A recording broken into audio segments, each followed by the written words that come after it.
commence.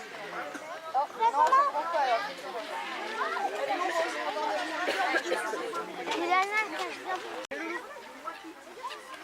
Oui, je te le donne, attends. Elle n'est pas finie de regarder. Montre-moi ça sur les orteils, toi. Non, non, non. Bon, les animaux.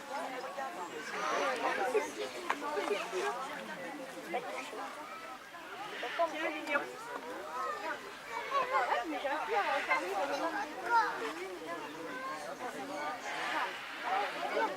Ah, là.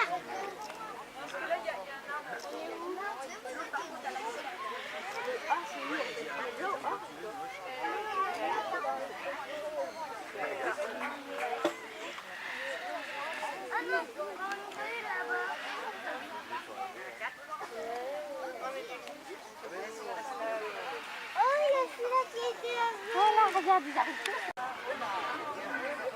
Super polka.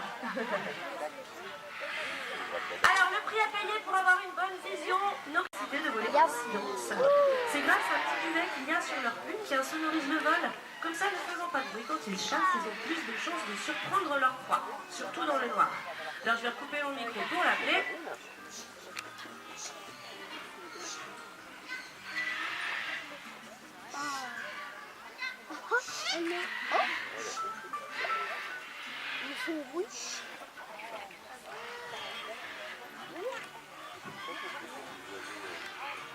Vous avez remarqué, lorsqu'elle est posée sur les morceaux de bois, qu'elle se confond très bien avec les écorces, elle s'est fait pour.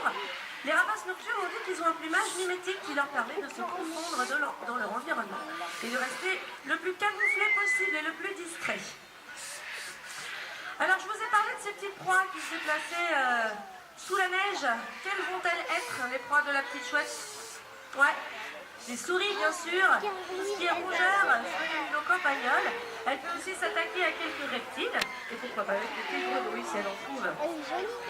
Alors pour chasser, comme tous les rapaces, ça vit facilement jusqu'à 80 voire 100 ans. Le record c'est 124 ans en captivité. Alors on se repose Gabora, c'est le petit oiseau qui traverse, que vous avez vu là. Regardez, il revient me voir, il est capable lui d'attraper de la nourriture en l'air, de cette manière. C'est un oiseau qui vous fait peut-être penser à celui qu'on voit chez nous le long des rivières. Martin pêcheur, il y a tout un Martin aussi, mais c'est un Martin chasseur. Son nom complet c'est Martin chasseur géant d'Australie. Et comme c'est un oiseau d'Australie, il a un nom indigène, ça s'appelle un kookaburra. Ça veut dire oiseau rieur, parce qu'il a un chant très particulier qui imite le rythme. C'est une femelle, elle est rouge, alors que le mâle qui sortira cet après-midi, il est ouvert. Donc là, on ne peut pas se tromper entre les mâles et les femelles. Et puis le petit rouge qui est avec moi, vous le connaissez peut-être. Il s'agit de Big Gabon, c'est en africain cette fois-ci. Alors c'est une mère il y a quelques mois, donc elle fait le bip bip très bien. Alors tous ces perroquets, juste pour parler du régime alimentaire, vous allez les voir dans le spectacle, ils mangent toutes sortes de graines, de noix, de fruits. Aucun problème pour les haras pour briser carrément les coquilles des noix entières qu'on leur donne. Le bec il est fait pour casser les coques les plus dures. Quand ils mangent, ils utilisent la patte comme s'ils avaient une main pour tenir à l'œil ou porter la nourriture directement des pattes au bec au plein vol. Ce sont des migrateurs. Les milans, ils sont là en ce moment chez nous. Il y a quelques jours encore, on avait des milans sauvages qui venaient parmi les nôtres pendant le spectacle. Et ce sont des opportunistes. Eux aussi mangent à peu près tout et n'importe quoi. En plus de pouvoir attraper de gros insectes en vol, ils peuvent aussi pêcher un poisson mort ou malade qui flotte à la surface de la mer. Très souvent, ils se font charognards en allant manger les petits cadavres d'animaux percutés par les voitures le long des grands axes routiers. Ils vont également très souvent aussi fréquenter les décharges à ciel ouvert pour aller chercher dans nos poissons et de quoi se nourrir. Alors observez un petit peu la silhouette de nos milans noirs. Ils sont faciles à reconnaître, les milans, ce sont les seuls rapaces. Sur la queue fourchue, il existe deux espèces de milans, enfin, en tout cas les noirs et les royaux. Dans tous les cas, il y a cette queue fourchue caractéristique. Et on vous explique comment les distinguer de cet oiseau que vous connaissez tous. C'est le rapace le plus commun d'Europe. Lui, on voit partout, le long des routes, posé avec le royal. Et son nom de variable vient du fait que la couleur du plumage peut aller du presque blanc au marron clair. C'est selon les origines. Alors en vol, la vue, elle a une queue harpie en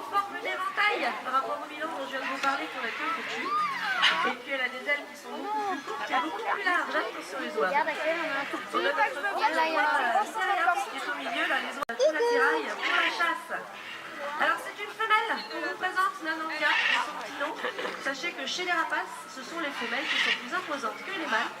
Les mâles étant un tiers plus petits, on les appelle les tiercelets. Et les femelles comme d'avant. Ah oui, les coupes de cheveux. Plusieurs espèces sont arrivées. Il y en a des petits blancs avec des becs pointus. Il y en a des petits rouges, blancs, noirs avec des longs becs courbés. Ça vous dit quelque chose avec des longs becs courbés? Les ibis, bien sûr. On vous présente des petits ibis rouges. Alors ils le sont plus ou moins pour l'instant car ce sont des bébés. Ils sont nés entre l'année dernière et l'année d'avant.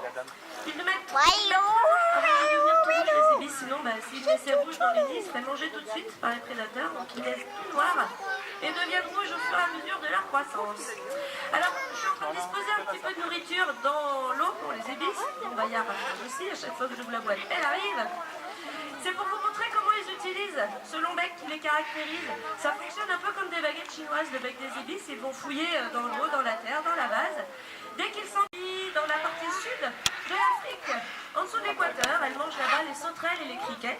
Ces insectes qui font beaucoup de ravages dans les cultures de céréales. Donc en général, elle est bien vue par les populations locales. On va faire traverser les autres. C'est le flamand de Cuba. Au risque de vous décevoir, il ne s'agit pas tout à fait de flamand rose à proprement parler, puisque le seul qu'on appelle flamand rose parmi les 7 espèces qui existent au monde, c'est celui qui vit en Camargue, que vous avez vu à l'entrée du parc. Dans tous les cas, les flamands sont faits de la même façon, des grandes pattes bien sûr, au bout desquelles on va avoir des palmes. Ce sont les seuls échassiers palmés, les flamands. Alors en général, ils utilisent la palme pour piétiner la base. Comme ça met en suspension dans l'eau les algues et le plancton qu'ils vont ensuite pouvoir filtrer. Alors parfois ils partent un peu plus loin, ils reviennent en vol. J'avais pas vu. On va donc les laisser, les flamands, et puis on va lever les yeux en l'air. Je te vois lever les yeux, Gaëlle, j'ai pas pris mes lunettes ce matin, moi. Et il les donne bien sûr son nom. Alors on dit des charognards comme lui, qui sont les éboueurs de la nature, en effet. C'est grand, hein. D'évite la propagation de certaines maladies. Les recours sont indispensables au bon fonctionnement de l'écosystème. Alors regardez un petit peu sa morphologie. Celle-ci s'est adaptée au fil du temps à son régime alimentaire.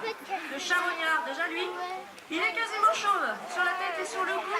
Comme ça, il n'est pas embêté quand il mange, il peut plonger la tête directement au cœur des carcasses, dans les entrailles, sans souiller son plumage. Il a même une collerette blanche, celui-ci, autour du cou, qui va faire un peu office de barre, éviter que le sang dégouline sur le reste de ses plumes. Les vautours, comme longtemps, on pourrait les prendre sans gants. Il n'y a absolument aucun dans la peau des animaux morts, peut être très épaisse. Imaginez un cœur de rhino, par exemple. Et puis, ça permet aussi d'avoir... Le plus grand de tous, c'est le condor des Andes qui dépasse les 3 mètres. Juste là. Ben voilà, super. Allez, je me cache une dernière fois parmi vous pour accueillir des oiseaux que vous connaissez tous. Si je vous dis emblématique en Algérie, 80, et c'est grâce à la reproduction qu'ils ont fait en Alsace qu'aujourd'hui elles ne sont plus du tout menacées et viennent nicher jusque chez nous. Maintenant les cigognes, on peut en observer depuis la Normandie jusque dans les Landes, en passant par ici la Bretagne et la Vendée. Alors elles viennent se poser directement ce matin, les cigognes, elles sont capables de monter quand elles le veulent, bien sûr, comme les lions aussi, parfois elles montent très très haut dans les courants ascendants. Alors les cigognes sont des oiseaux vivants, elles ne peuvent pas chanter car elles sont dépourvues de l'organe du chant qui s'appelle le signe. Chercher les poissons, les grenouilles, celles qui vivent dans les Landes pour manger les écrevisses de Louisiane. C'est une espèce arrêtée. Allez, les plus grands de vous. Si vous avez de jeunes enfants, n'hésitez pas à les rassurer. On va passer très très près de vous, mais au moins il n'y a rien à craindre. Ils sont adorables.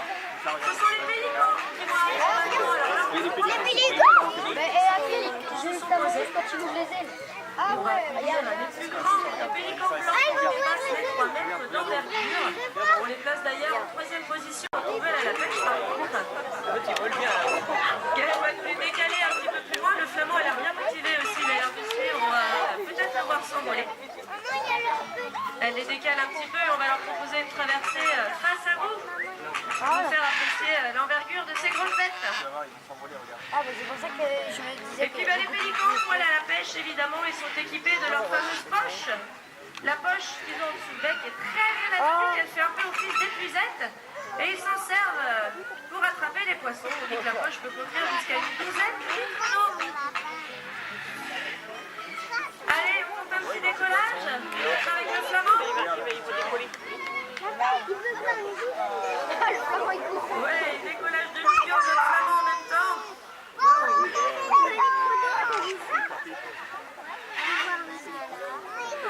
Alors pour distinguer les mâles des femelles, chez les pélicans, on va regarder la taille et cette fois c'est l'inverse des rapaces. Les mâles sont énormes, ils font 10 à 12 de côté, les autres sont là. C'est plutôt bien. On va rassembler tous ces oiseaux autour du bassin. Oh, regardez là-haut, regardez là-haut, regardez là-haut. Super. Oh, il pique. Un deuxième arrive.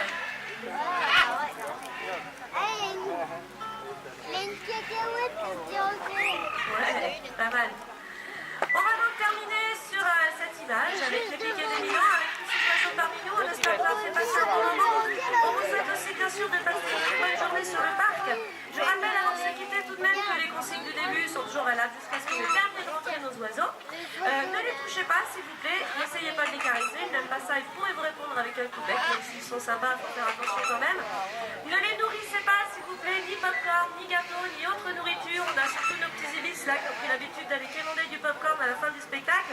Non seulement c'est pas bon pour eux, mais en plus ils peuvent s'étouffer avec, c'est un peu trop bon pour leur petit bec, donc merci de ne pas en donner. Et enfin, merci aussi de ne pas dépasser la délimitation qui est au sol, parce que la priorité derrière